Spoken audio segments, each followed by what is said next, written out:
In this video, I would like to show you how you can create this crescent shape inside of Photoshop using the vector tools.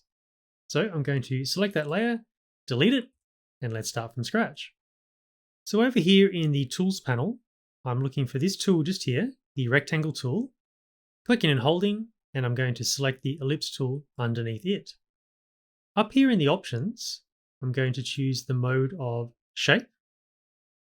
Clicking on the swatch for the fill just here, you can choose from the recently used colors just here, or open these up and choose colors from here, or you can click on the little rainbow icon just up here and choose your own color.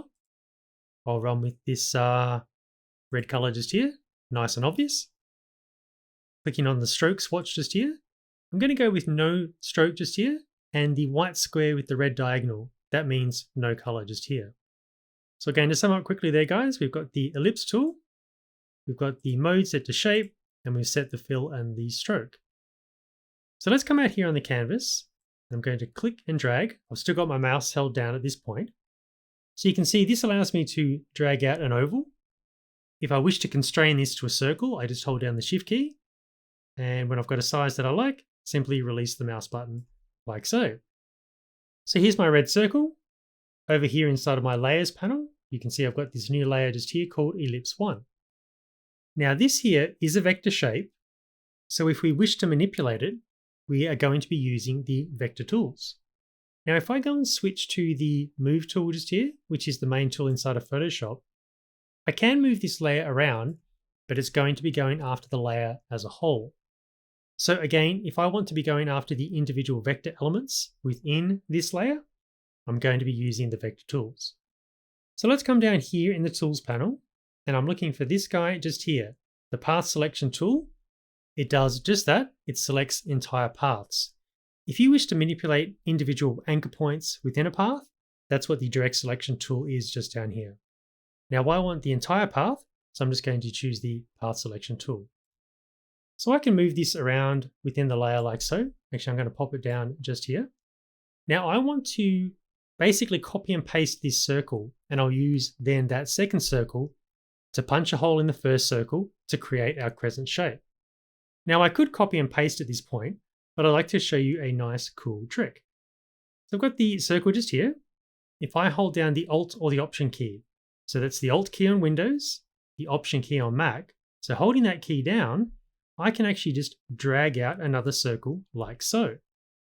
Now this is interesting because while I have clearly two circles just here, note here in my layers panel, I still have a single layer.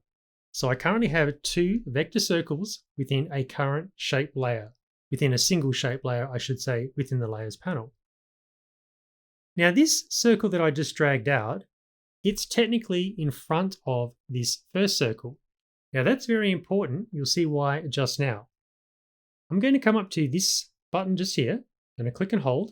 This is the path operations drop down just up here. So you can see by default, we are combining shapes within a single shape layer. Now note, I've got that second circle selected, remembering that it's in front of the first one. So if I change the option from combine shapes to subtract front shape, check this out. We now have our crescent shape just here. So if I click away to deselect those paths, there is our crescent shape just there. But with the layer targeted just here, if I click inside of here to activate those paths, you can see that those two circles are still live vector shapes. Guys, I won't take a deep dive into this, but if you are having trouble selecting your paths, maybe just look up here under the select option. It's currently set to active layers. You might want to choose all layers in some situations. Okay, so we're able to easily move these around like so, and I can get the perfect crescent shape that I like. So you can see that we can easily modify the shape of the crescent. I would like to show you we can easily resize this. So I'm going to hold down the Shift key and select the other circle just here. Both circles are selected. Up under the Edit menu, we have Free Transform Path. Notice the keyboard shortcut just there, Command or Control T. So I'm actually going to click away and use the keyboard shortcut. So Command or Control T, I can easily resize this. Of course, if I don't want to distort this, hold down the Shift key. So I could make these larger or smaller like so. And when I'm happy with the size, press the Enter or Return key or hit the tick mark just up here. So that's how I can easily resize those. Hey guys, Michael here, just interrupting my own tutorial. Remember a couple of seconds ago when I was free transforming and I was saying if you don't want this kind of distortion to happen, to hold down the shift key to keep things square? Well, I'd like to introduce you to a preference setting. Here on a Mac, Photoshop, Preferences General. On a Windows machine, you'll find these options at the bottom of the Edit menu. So choosing General Preferences, this option just here, Use Legacy Free Transform. Now, I personally have this set. You may not have this set, or you may even be using an earlier version of Photoshop where this is not an option.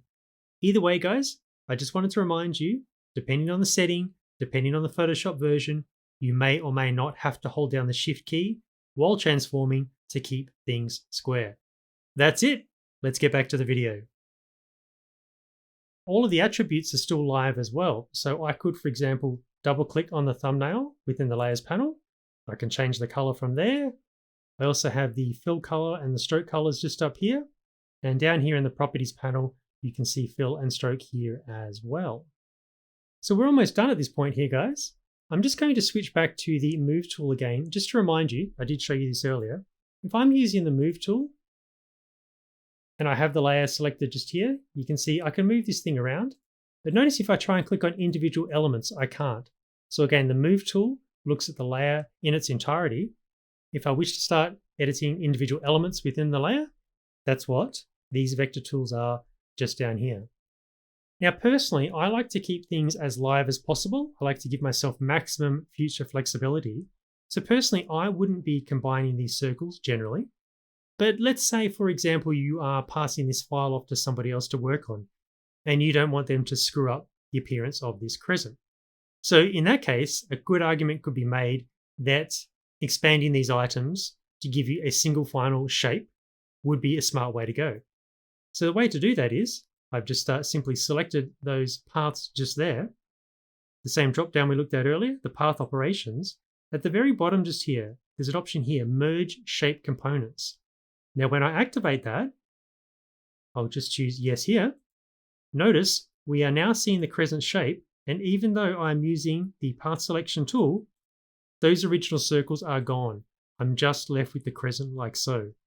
Now I could of course go and get something like the direct selection tool, select individual points and continue to make edits if I wish, but I'm going to undo a couple of steps just here and just remind you that I generally like to leave things live because I could go and grab the path selection tool and at any future date, make a change like so.